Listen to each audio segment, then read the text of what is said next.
So, ఇంతవరకు వచ్చేసరికి ఏంటంటే, ఏపీ, తెలంగాణ కలిసున్నప్పుడు వేరైంది.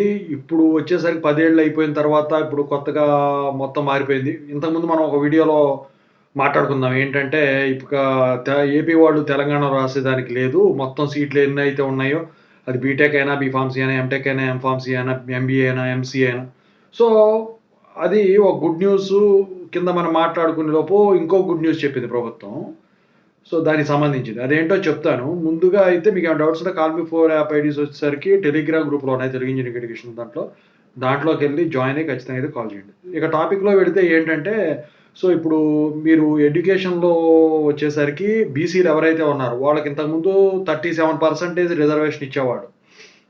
అయితే ఇప్పుడొచ్చేసరికి ఏంటంటే దాన్ని 42%కి పెంచుతూ తెలంగాణ ప్రభుత్వం అయితే నిర్ణయం తీసుకుందండి. అది ఎడ్యుకేషన్‌లో గానివ్వండి, రిజర్వేషన్ పరంగా ఇక దేంట్లో అయినా గానివ్వండి. అంటే ఎడ్యుకేషన్ పరంగా ఎలా ఇంప్లిమెంట్ అవుతుందంటే ఇప్పుడు మీకు కౌన్సెలింగ్‌లో ఉన్న పర్సెంటేజ్ శాతం 37, 42 పెరిగిపోద్ది. అంటే ఏంటంటే ఇప్పుడు మీకు 3000 ర్యాంక్‌కొచ్చే కాలేజీ కాకుండా అంతకన్నా మంచి కాలేజీలో 1500 ర్యాంక్‌కే మీకు సీటొచ్చేదానికి ఛాన్స్ ఉంటది. ఎగ్జాంపుల్ చెప్పాను. అదే అని కాదు.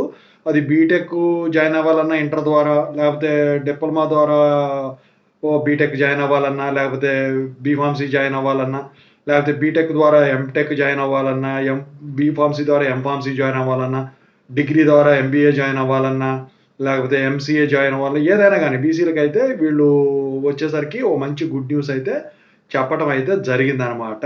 సో, ఇక అది గూడా పూర్తి స్థాయిలో తెలంగాణ స్టూడెంట్స్‌కి మాత్రమే అప్లికబుల్ ఉంటుంది. ఇక ఏపీ వాళ్ళు ఎలాగో రారు కాబట్టి కాంపిటీషన్ తగ్గిపోద్ది. సీట్లు అలాగే ఉంటాయి. మళ్ళీ ఆ ఉన్న సీటుల్లో ఈ రిజర్వేషన్ పెంచారు కాబట్టి మీకు ఇంకా మంచి కాలేజీల్లోనే మీరనుకున్న కాలేజీ, మీరు కోరుకున్న కాలేజీల్లోనే సీటొచ్చేదానికైతే ఛాన్స్ ఉంటుందనమాట. ఓవరాల్‌గా అయితే ఇదొక గుడ్ న్యూసే.